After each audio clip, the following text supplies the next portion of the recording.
Nous écoutons maintenant Sandrine Darcel, qui nous vient de Bretagne, et qui a publié un livre sur l'esthétique musicale, qui est spécialiste de philosophie et d'esthétique en particulier, et qui va nous parler de musique et qui va nous donner un tout autre genre de satisfaction. On a eu un hors-d'œuvre, je ne sais pas si je serai le dessert, mais bon, ça va être un peu plus, un peu moins formalisé, mais il sera question des formes musicales pour cette communication. Avant de commencer, je remercie les organisateurs et Madame Claudine Tiercelin pour cette invitation qui est voilà, que je reçois avec beaucoup d'honneur. Alors, la question que je me suis posée, c'est la suivante. La compréhension des formes musicales est-elle une nécessité? Cette question traditionnelle est aujourd'hui placée dans de nouvelles configurations. Pourquoi? Eh bien, d'une part, par l'avènement de nouveaux modes d'écoute musicale, notamment l'enregistrement, et aussi par l'apport intellectuel transdisciplinaire fait par les philosophes, les scientifiques et les acteurs du monde de la musique. La présente communication, évidemment, n'aurait aucune volonté d'être exhaustive, mais il s'agira à partir d'un problème restreint de penser les enjeux de la compréhension musicale. Le problème restreint sur lequel je vais m'attarder est le rôle de l'attention formelle. Lorsqu'on comprend une œuvre musicale, faut-il saisir ses formes musicales, c'est-à-dire ses relations musicales à grande échelle et plus généralement une forme musicale générale. De prime abord, on serait tenté de penser que la forme musicale est primordiale. Pourquoi? 3 raisons sont avancées. Des raisons définitionnelles, une raison évaluative et une raison catégoriale. La première raison définitionnelle est la suivante. Apparemment, ce qui définirait, ce qui distinguerait une suite sonore d'une structure musicale serait justement le fait de posséder une forme musicale. D'un point de vue évaluatif, on dirait aussi, on pourrait avancer comme argument, que ce qui fait de la bonne musique, c'est justement d'avoir une forme musicale. Et enfin, troisième raison qui est avancée, c'est plutôt une raison qu'on pourrait dire catégoriale, qui permettrait de distinguer d'une part la musique sérieuse, dite savante, la musique écrite ou de tradition du répertoire classique, et puis de l'autre la musique de masse. On aurait d'un côté la musique sérieuse qui serait exigeante, difficile à appréhender et qui supposerait nécessairement la compréhension des formes musicales, et puis de l'autre il y aurait la musique de masse, le divertissement, qui elle ne supposerait pas du tout l'appréhension formelle et qui serait facile, accessible immédiatement. Ainsi, comme vous le voyez, très simplement, la notion de forme musicale, qui est vraiment un problème très restreint, est en fait au carrefour d'enjeux extrêmement importants. Des enjeux ontologiques, définition de la musique, catégorisation des types de musique et aussi individuation des œuvres musicales, des enjeux épistémologiques, quelles sont les qualités du public requises, quels sont les contextes de réception, de perception, de cognition, quelle est la place de l'éducation pour appréhender tel ou tel type d'œuvre musicale, et enfin axiologique, au sens où il va aussi être question de l'évaluation, de l'appréciation d'une œuvre musicale et du plaisir musical. La question de l'appréhension des formes musicales pour la compréhension des œuvres musicales pose donc des problèmes importants. Peut-on s'en tenir à ces oppositions et typologies évaluatives entre musique de masse d'un côté et musique sérieuse de l'autre? Peut-on vraiment distinguer ces deux types de musique à partir de la qualité des contextes de réception qui sont supposés? De manière générale, quelles sont les conditions à satisfaire pour comprendre une œuvre musicale? Faut-il appréhender sa structure formelle ou suffit-il plus simplement de suivre l'œuvre, d'être attentif à sa progression temporelle? La compréhension musicale, en un sens minimal, ça va être vraiment le sens sur lequel je vais m'attacher, non pas entendu en un idéal épistémique, vraiment en un sens minimal. De manière minimale, pour comprendre une œuvre musicale, cela suppose-t-il des capacités intellectuelles supérieures ou suffit-il d'avoir des dispositions anépistémiques et non conceptuelles?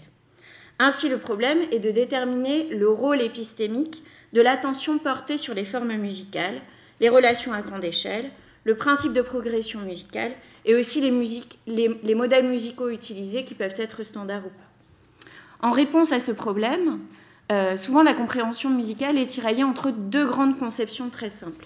D'un côté, le concaténationnisme, selon lequel l'attention de l'auditeur doit se limiter et n'a besoin de se limiter qu'au présent et à la cohérence locale de la progression musicale entendue.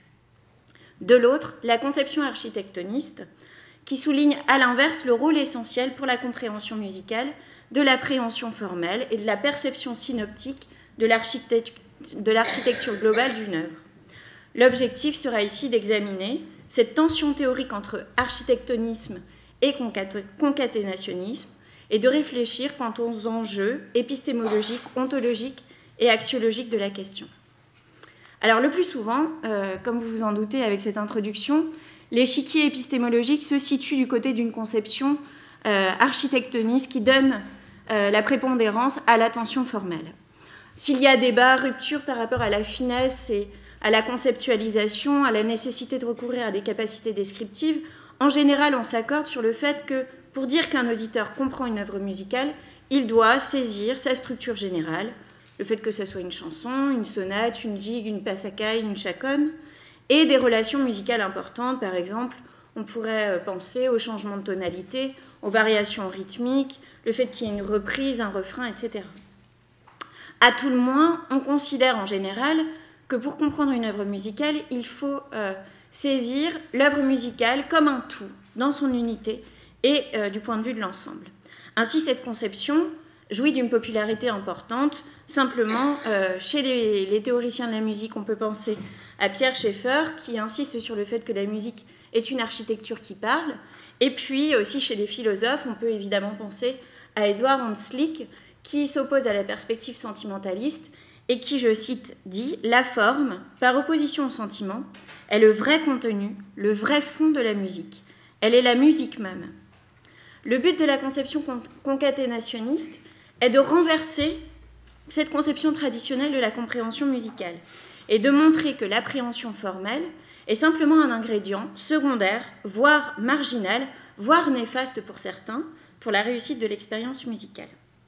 Ainsi, le concaténationniste va insister sur le fait que la compréhension musicale est avant tout perceptuelle et non conceptuelle, en insistant sur l'idée suivante qui est déjà contestable, c'est-à-dire que la perception ne peut porter au-delà de la progression temporelle et de la cohérence locale, c'est-à-dire des connexions immédiates entre les événements musicaux qui se font entendre.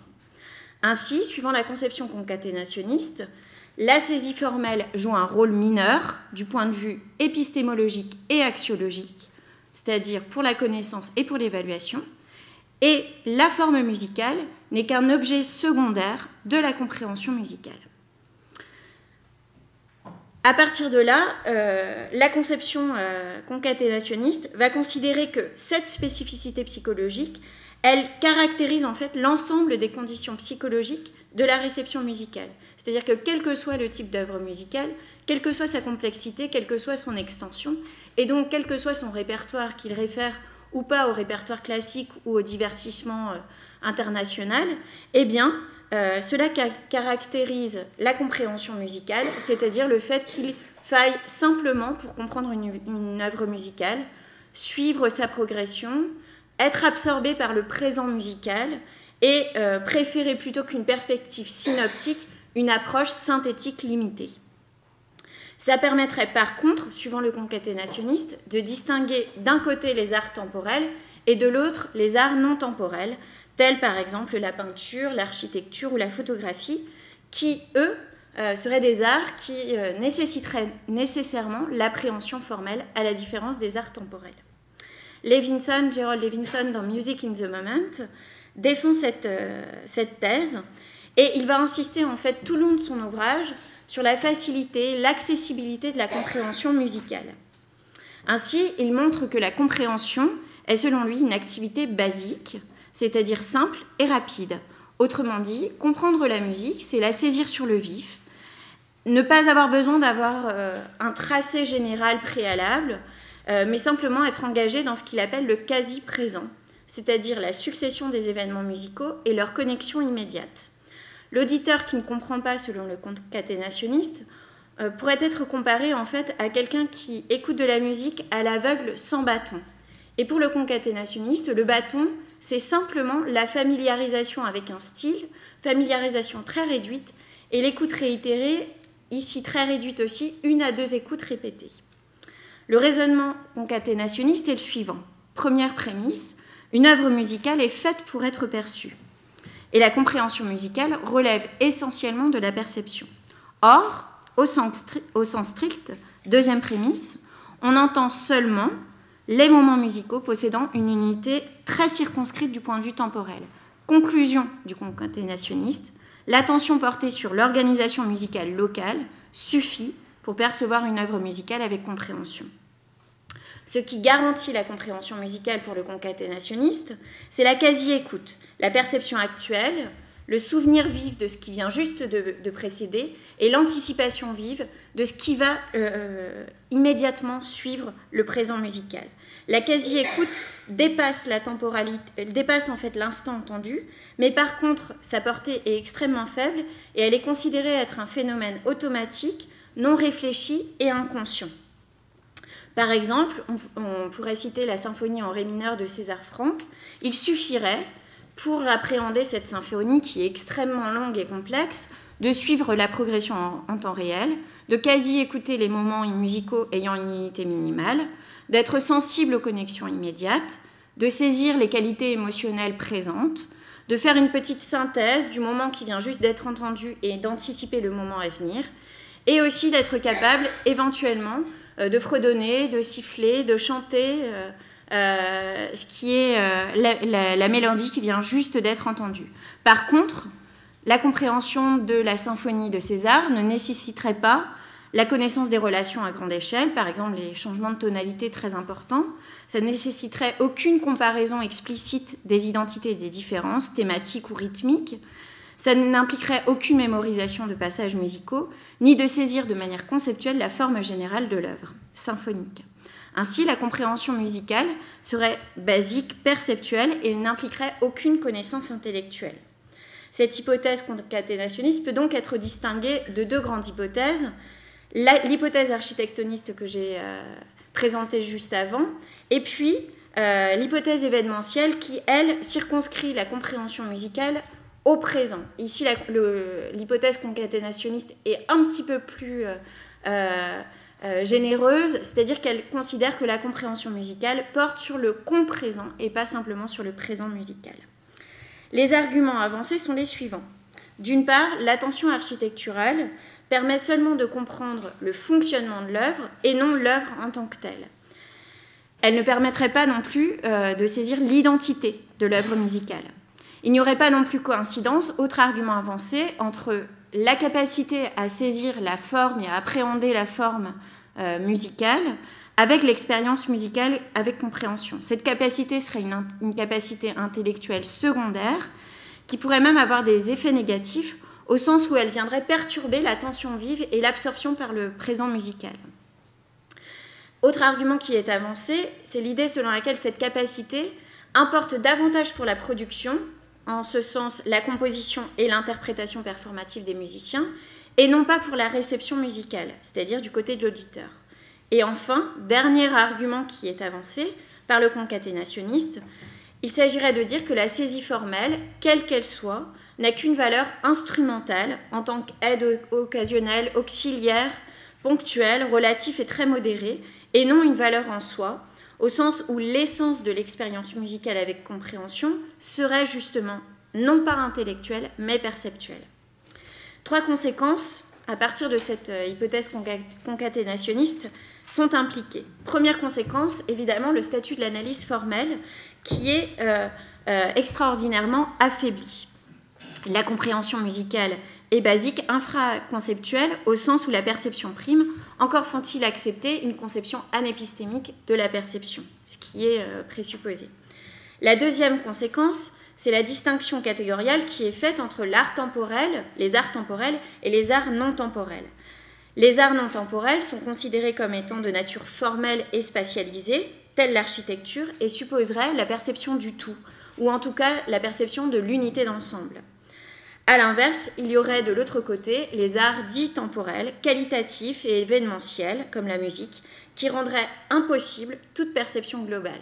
Évidemment, vous voyez la référence implicite à Bergson et à la distinction entre la durée qualitative et l'espace homogène.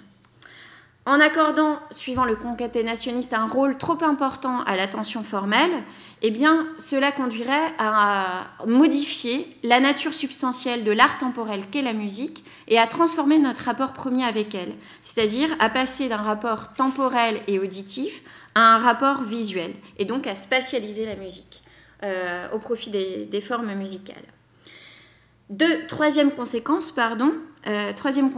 du concaténationnisme, eh bien, c'est le fait que l'expression musique savante elle-même est disqualifiée. Pourquoi est-ce qu'elle est disqualifiée, cette expression? Eh bien, parce que d'une part, elle est considérée comme incorrecte. Pour la raison suivante, la musique dite savante est accessible de manière très simple, comme tout autre type de musique. Elle serait aussi, cette expression, falsificatrice, au sens où elle donnerait une image complètement erronée de la musique classique et de la musique écrite. Enfin, elle conduirait à des pratiques contestables, elle surintellectualiserait l'éducation musicale, elle conduirait à un élitisme exacerbé et à une disqualification injuste d'auditeurs qui n'auraient justement pas les connaissances solfégiques, mais en fait seraient tout à fait à même de comprendre une œuvre musicale. Et enfin, elle conduirait à une centralisation incorrecte du débat autour de la description, autour de l'interprétation descriptive et de l'analyse formelle, plutôt que ce qui serait essentiel ici, la perception temporelle. Donc le concaténationnisme, en résumé, de manière assez rapide, propose une version populaire de la compréhension musicale. Il s'agit de valoriser ce qui est sous-estimé, l'attention plutôt que l'analyse, le présent plutôt que son extension, les connexions plutôt que la structure, et la jeunesse temporelle plutôt que les formes structurelles. Il s'agit donc de reconcevoir la compréhension musicale du côté du savoir-faire, de l'expérience, de l'attention vive et de l'engagement physique, sensoriel, émotionnel de l'auditeur. Cette conception a le mérite évidemment de questionner à nouveau frais la compréhension musicale et elle permet de rendre compte de l'importance de la pratique dans les expériences musicales. Toutefois, elle fait face à de multiples objections qui vont être l'objet de cette deuxième partie. Alors, les objections sont multiples et de divers ordres. Il y a des objections épistémologiques, esthétiques, axiologiques et ontologiques. Première objection épistémologique. On pourrait en effet se demander si le concept de quasi-écoute, qui est au cœur de la conception concaténationniste, permet de distinguer l'écoute musicale de l'écoute musicale avec compréhension. Pour comprendre une œuvre musicale en tant qu'œuvre musicale, ne faut-il pas, au contraire, saisir sa forme globale et au moins certaines de ses relations à grande échelle, au sens où c'est ce qui permettrait justement de distinguer, de déterminer l'identité d'une œuvre musicale et de la distinguer d'une suite de sons. Selon Peter Kivy, dans son ouvrage New Essays on Musical Understanding, eh bien, l'un des défenseurs de la conception architectoniste, la compréhension musicale ne doit pas se limiter au présent musical ou au comprésent musical. Il insiste sur le fait que la quasi-perception est insuffisante et qu'en fait l'écoute musicale globale avec compréhension est bien plus exigeante que ce que l'on en dit le concaténationniste.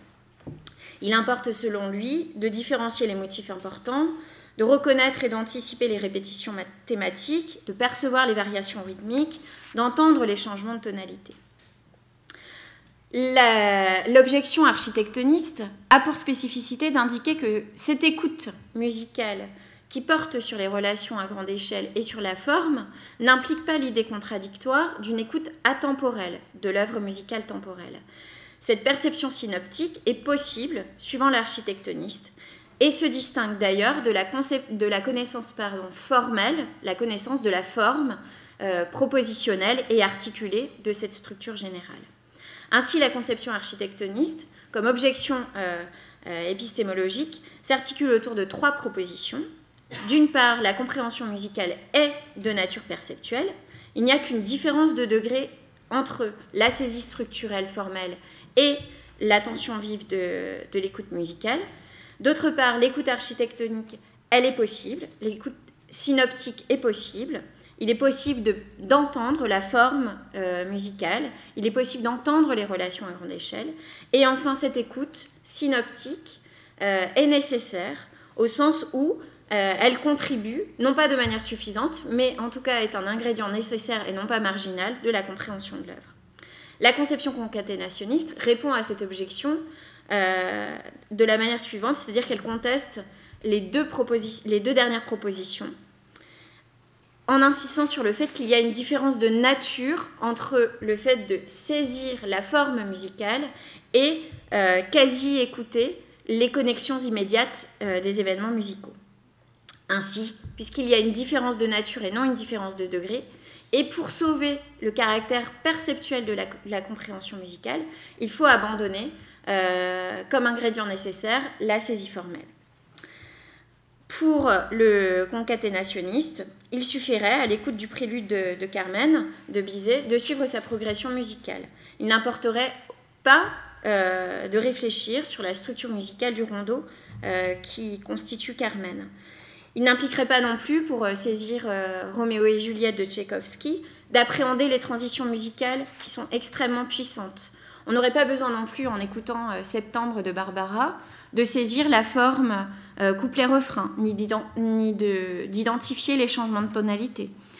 Et pour une œuvre traditionnelle comme Sangala Moussa, une œuvre musicale traditionnelle de Côte d'Ivoire, on ne serait pas obligé d'appréhender les moments de chauffe, les moments de break et les moments d'introduction. Voilà la réponse concaténationniste à l'objection épistémologique. Deuxième objection, l'objection esthétique. L'objection est la suivante. Le contenu esthétique ne requiert-il pas, pour être appréhendé, une attention architecturale ? Ne faudrait-il pas une attention formelle pour appréhender le contenu esthétique des œuvres musicales, à la fois expressif, représentationnel, narratif ? Je ne rentre pas dans les détails. Suivant le concaténationniste, la réponse est négative. La compréhension basique des propriétés esthétiques d'une œuvre musicale appellerait et ne nécessiterait que la quasi-écoute. Les arguments sont les suivants. Le caractère expressif dépend de manière essentielle de l'expérience des parties individuelles de l'œuvre, et les propriétés esthétiques dites supérieures, c'est-à-dire celles qui dépendraient d'une appréhension formelle, générale, ou en tout cas d'une saisie formelle, eh bien, seraient relativement rares et du coup ne remettraient pas en cause le principe même du concaténationnisme. Levinson va en ce sens distinguer trois types de caractères expressifs, le caractère expressif isolé et le caractère expressif contextuel, qui dépendent selon lui de la perception locale, et puis enfin le caractère expressif complexe, qui est selon lui extrêmement rare. Il donne par exemple le cas de la propriété esthétique du concerto pour orgue en sol mineur de Poulenc, qui est une satire. Il caractérise du point de vue émotionnel comme une satire de la solennité. Et évidemment, cette propriété expressive est extrêmement complexe et il montre qu'à la rigueur, pour ce cas-là, il accepterait que la saisie formelle soit nécessaire, mais pour les autres cas, en général, il considère que tout ceci dépend de la perception locale et non pas de l'appréhension formelle. La troisième objection, cette fois, axiologique. L'objection est la suivante. N'y aurait-il pas un plaisir et une valeur à accorder à saisir la forme d'une œuvre musicale? La réponse concaténationniste est la suivante. Ce plaisir est un plaisir intellectuel, de second ordre, mineur, qui ne serait pas essentiel au plaisir esthétique. Plaisir esthétique suscité uniquement et en premier lieu par les propriétés manifestes de l'œuvre musicale, les propriétés perceptibles, et puisque la perception se limite à la portée locale, alors le plaisir essentiel est un plaisir non pas intellectuel. Le plaisir intellectuel, qui est avancé comme objection, ne porte pas sur l'œuvre, celui qui provient de l'attention formelle.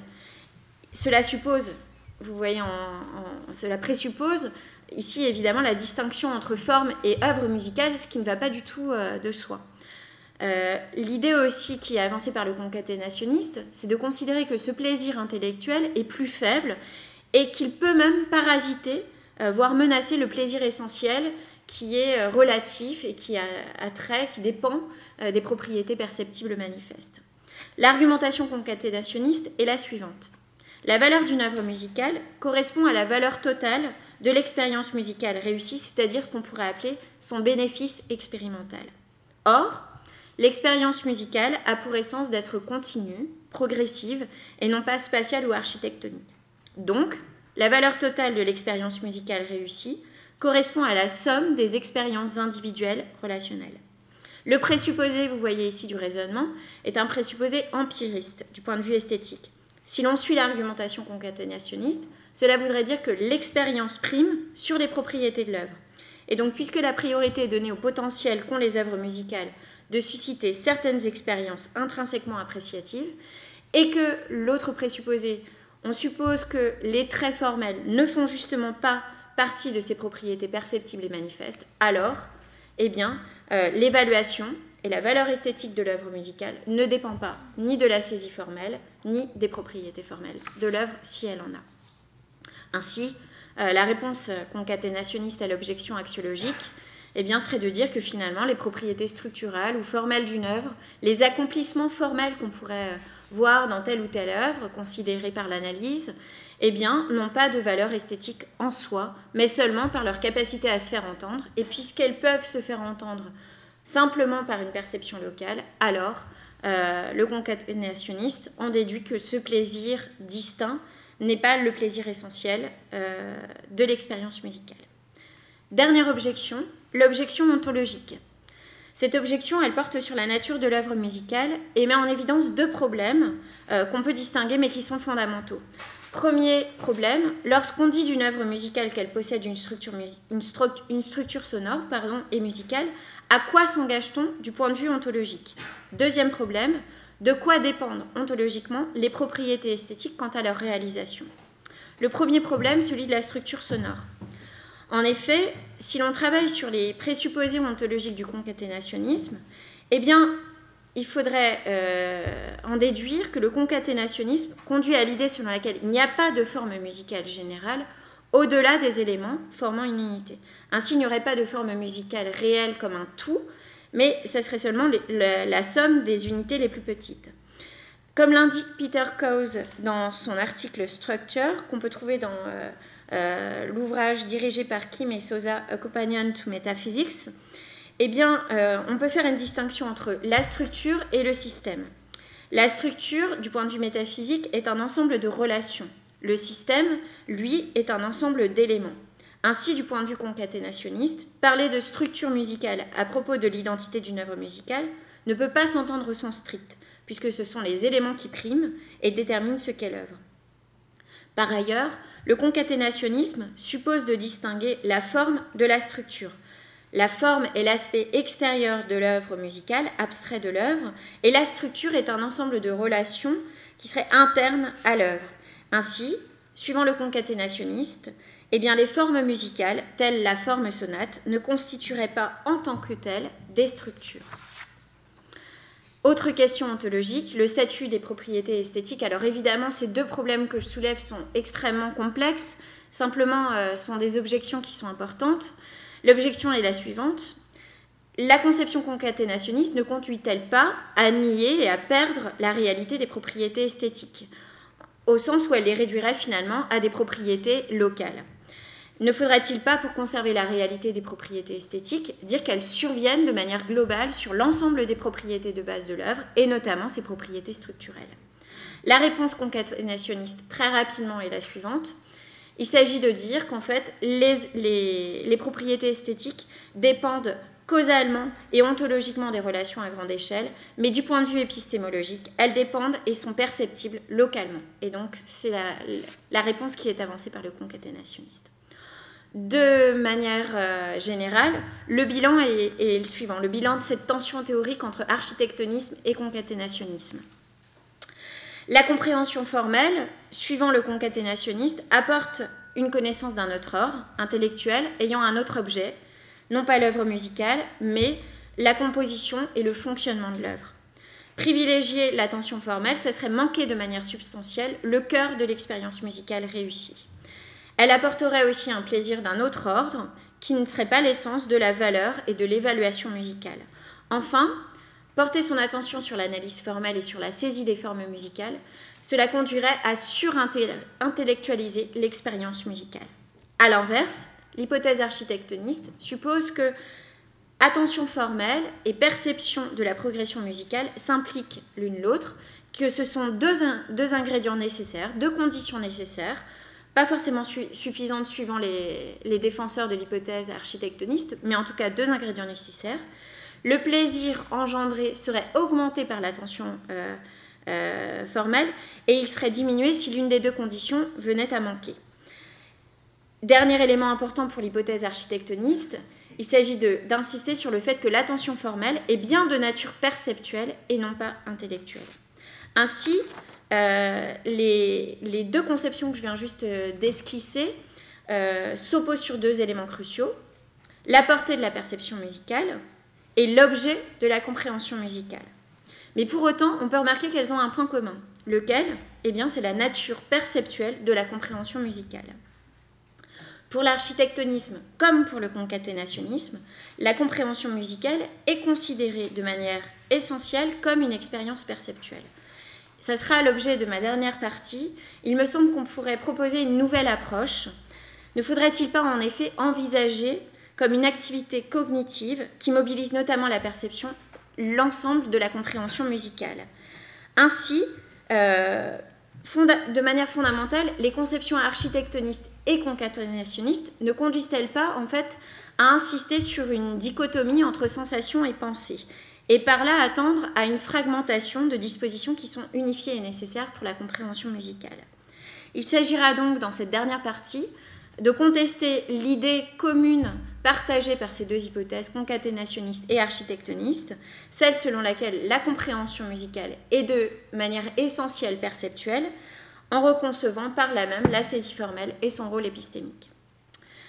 Afin d'éviter la dichotomie implicite entre l'ordre de la perception et l'ordre de l'intellection, ne serait-il pas fécond donc de considérer la compréhension musicale, notamment perceptuelle, du point de vue cognitif, en tant qu'engagement de l'auditeur avec des symboles? Comme l'indique Nelson Goodman dans son ouvrage On Mind and Other Matters, sous cognitif, j'inclus tous les objets du savoir et de la compréhension, de la discrimination perceptive à l'inférence logique, en passant par la reconnaissance de forme et l'aperçu émotif. Je cite donc page 84. Il s'agira donc dans cette dernière partie d'utiliser les outils conceptuels indépendamment du système goodmanien et simplement de considérer que l'œuvre musicale est un système symbolique et que la compréhension musicale consiste à faire fonctionner symboliquement l'œuvre musicale considérée. La compréhension musicale se situe sur deux niveaux. D'une part, il s'agit de comprendre une entité sonore comme une œuvre musicale, et d'autre part, de comprendre l'œuvre musicale comme étant telle œuvre musicale, et donc de saisir son identité, ses aspects déterminants qui permettent de la distinguer des autres œuvres musicales. Pour comprendre une œuvre musicale, il me semble qu'il faut avoir une double attention, complètement entremêlée, qui porte d'une part sur les relations syntaxiques entre les symboles du système, les sons, les notes, les gestes. Il peut y avoir les trois, comme il peut y avoir simplement les sons, ou les sons combinés avec les gestes. Et enfin, les relations sémantiques des symboles aux référents du système, c'est-à-dire les liens référentiels. On peut donner par exemple la citation formelle, l'exemplification rythmique, l'expression d'une émotion, la narration, la représentation d'un caractère, etc. En ce sens, si l'on part de cette idée qu'il y a des relations syntaxiques et sémantiques à l'œuvre dans le système symbolique qu'est une œuvre musicale, eh bien il n'y a plus aucune opposition entre la forme et le contenu, puisque tous les deux sont réunis et sont unis dans le statut même du symbole. Dans le système goodmanien, le contenu se réalise dans la manière de symboliser. Cela implique donc l'abandon des oppositions entre forme et contenu, interne et externe, qui émergeaient de la tension théorique envisagée précédemment. Comprendre ici une œuvre musicale, c'est considérer la compréhension musicale comme une forme de cartographie, une mise en forme de l'œuvre. Il s'agit de sélectionner les propriétés, clarifier les références, mettre en place des cadres, temporels, formels, représentationnels, narratifs, émotionnels, orienter l'attention. Il ne s'agit donc pas de tout mentionner, ni même de dire parfois, de tout saisir, mais en tout cas, il s'agit de considérer la compréhension musicale comme n'étant pas immédiate ni quasi immédiate. L'œuvre musicale n'est jamais donnée telle qu'elle, il ne suffit pas d'être ouvert ou réceptif pour la comprendre. Alors en quoi consiste la cartographie formelle d'une œuvre ? Eh bien, on peut distinguer au moins trois modes symboliques. La dénotation, qui est une relation référentielle qui va de l'étiquette, par exemple la sonate numéro 1 de Beethoven pour piano, à l'objet dénoté. La forme sonate, vous savez, avec les 3 mouvements, exposition, développement et réexposition, avec les changements de tonalité qui sont inclus dans cette forme. L'échantillonnage, relation référentielle, qui va du symbole à l'étiquette, le symbole, par exemple, Satisfaction des Rolling Stones, vers l'étiquette, un riff, l'étiquette riff qui est une répétition soit d'une cellule mélodique et ou rythmique. L'échantillon a pour caractéristique de posséder les propriétés et aussi d'y référer, pas simplement de les posséder. Enfin, dernière modalité importante du point de vue de la forme, l'allusion formelle, qui elle est peu contraignante, qui suppose simplement un transfert de propriétés communes. On pourrait ainsi citer l'exemple des Noces de Figaro, qui font une allusion à la forme sonate, sans être une sonate en tant que telle, ou aussi à la musique traditionnelle vietnamienne, le Bac Nam, qui est une allusion aux longues introductions de la lape du raga indien. Pour identifier les formes, eh bien, il faut procéder par des discriminations perceptives, mais aussi par des analogies formelles, et découvrir le cheminement symbolique, justement, de l'œuvre musicale. Ainsi, la reconnaissance d'une forme musicale n'est pas immédiate, elle n'est pas naturelle, elle requiert un réel apprentissage, elle implique une certaine pratique, et cette catégorisation formelle permet de comparer les œuvres musicales entre elles, de dégager des généalogies, des continuités, d'élaborer des familles musicales, ce qui est souvent à la base, notamment, on peut remarquer que les formes musicales sont à la base même de la constitution de genres musicaux, et puis de déterminer ce qu'une œuvre musicale a en particulier. Alors, la dernière question que je souhaiterais traiter avant les questions est la suivante. L'enregistrement musical, nouveau mode d'écoute qui est extrêmement important, induit-il un changement du point de vue de la saisie formelle? Est-ce qu'il y a un saut épistémologique important qui est constitué par cette nouveauté dans les conditions de réception de l'œuvre musicale?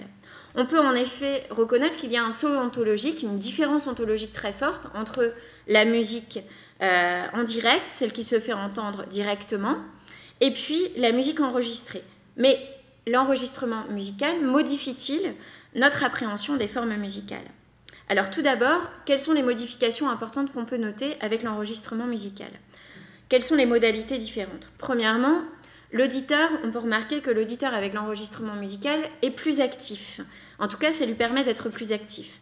Il peut sauter d'une plage à l'autre, il peut sélectionner des passages. Il n'est plus obligé d'écouter, ce qui n'était pas si terrible que ça, la symphonie en entier, mais en tout cas, il peut écouter certains passages, il peut se dire « Bon, je ne vais pas passer 4 heures à écouter la totalité de cette œuvre, mais je vais me concentrer sur tel et tel aspect. » Il peut aussi faire des collages. Il peut, par exemple, combiner différentes... on peut penser aux variations Goldberg. Alors, si on les écoute en entier, ça demande quand même un certain temps, mais on peut simplement écouter l'aria et puis après repérer les quelques différences par rapport au thème et puis réentendre l'aria parce que quand même on réécoute l'aria qui est à la fin.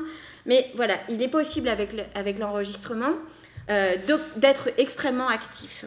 Deuxième caractéristique des modalités de réception avec l'enregistrement, eh bien, c'est la répétition, la possibilité de réitérer, de réécouter ce qui n'était pas possible avec une œuvre qu'on écoute en direct. Souvent, après un concert, on se dit, on n'a qu'une envie, c'est de pouvoir réentendre. Et donc, avec l'enregistrement, il est possible de réécouter une œuvre. Et par là même, peut-être, en tout cas c'est une question qui se pose, de mieux saisir les traits formels de cette œuvre. Ainsi, c'est la proposition que je fais, il me semble que l'enregistrement musical permet non seulement de faire émerger de nouvelles manières de comprendre une œuvre musicale, par ses modalités même de réception, et en plus, que du point de vue formel, il permet justement de mieux accéder aux aspects formels et aux traits formels de l'œuvre musicale. Alors, je vais juste essayer de comparer très rapidement, je me dépêche, très rapidement, les distinctions qu'on peut faire d'un point de vue syntaxique et épistémologique entre la performance en direct qu'on écoute, la partition qu'on lit et l'enregistrement musical qu'on écoute. Alors d'abord, des caractéristiques syntaxiques très simples. La performance est dense, elle possède des nuances infinies. La partition, quant à elle, elle est notationnelle. Enfin, la plupart des partitions, il ne s'agit pas de dire que toutes sont notationnelles, mais quand même, la plupart d'entre elles sont articulées. On connaît de manière précise un certain nombre de propriétés particulières, la valeur d'une note, sa référence sonore, etc. Et l'enregistrement, de la même façon que la performance, fonctionne de manière analogique, il n'est pas notationnel, bien qu'il soit produit de manière digitale. Pour autant, même si la performance et l'enregistrement sont denses, il y a des différences du point de vue épistémologique et du point de vue de la saisie formelle. Avec l'écoute en direct d'une performance, l'œuvre musicale se donne à l'auditeur dans sa continuité temporelle et notre position par rapport à l'œuvre musicale est extrêmement importante. On peut très simplement penser aux différences perceptives qu'il peut y avoir à entendre une même œuvre musicale dans le Stade de France, dans une petite salle de concert, ou on peut aussi penser au fait qu'on soit très près de la fosse de l'orchestre ou très éloigné. Ça induit des différences très importantes pour la perception et pour plus généralement la compréhension. Ce qu'on peut noter avec l'expérience musicale d'une œuvre en direct, c'est aussi le fait qu'il y ait une double perception à la fois auditive et visuelle. Et les gestes musicaux des musiciens sont tout aussi signifiants pour appréhender l'identité d'une œuvre musicale. Les conséquences sont les suivantes, il me semble, du point de vue formel. L'écoute en direct permet une compréhension fine de l'œuvre, mais encore faut-il maîtriser le système dans lequel s'inscrit l'œuvre, ce qui n'est pas évident. Quand on écoute de la musique thaï traditionnelle, par exemple, qui fonctionne par ce qu'on appelle des accelerandos et une forme qui n'est pas en arche, avec laquelle on est beaucoup plus habitué par le système tonal, eh bien, on peut être extrêmement déconcerté et ne pas du tout comprendre ce système. Autre élément, la focalisation de l'attention de l'auditeur est guidée par les choix interprétatifs des musiciens qui sont en train de jouer. Et elle requiert, il me semble, un effort de reconstruction formelle beaucoup plus important que pour la partition, par exemple. En effet, avec la partition qui est notationnelle, eh bien, sa lecture permet de hiérarchiser, de classer et de distinguer les caractéristiques significatives, les traits déterminants de l'œuvre, et c'est très contingent, même s'il n'y a pas équivalence entre ce qui est écrit et ce qui est déterminant. Mais pour autant, elle donne un accès plus facile aux traits formels de l'œuvre. Elle facilite notamment une saisie synthétique globale de l'œuvre et permet de voir l'organisation générale des parties par notamment l'ordonnancement même de la partition. Elle permet aussi plus facilement d'identifier les répétitions, notamment rythmiques, de tonalité, etc. Par contre, la lecture de la partition, on peut noter, rend plus difficile l'accès aux propriétés esthétiques, expressives, narratives et représentationnelles, qui, elles, sont plus facilement accessibles, il me semble, avec l'écoute d'une œuvre musicale en direct.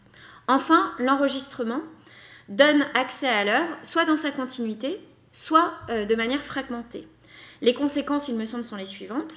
C'est la possibilité de porter son attention sur des aspects qui sont négligés par une première écoute, et donc de s'approprier plus aisément des traits formels qui sont difficilement perceptibles. On peut penser par exemple à des principes structurels inaudibles, tels que les symétries par inversion, qu'on peut retrouver dans Jupiter de Mozart, mais aussi dans des œuvres bien plus complexes. L'attention qui se focalise sur les sons et sur leur rapport insiste sur, en tout cas, montre que l'auditeur va se focaliser sur tel ou tel aspect sonore et structurel, et il va choisir de porter son attention sur tel ou tel aspect. Par contre, la densité même de l'enregistrement rend plus difficile, il me semble, une saisie formelle, synthétique et globale de l'œuvre.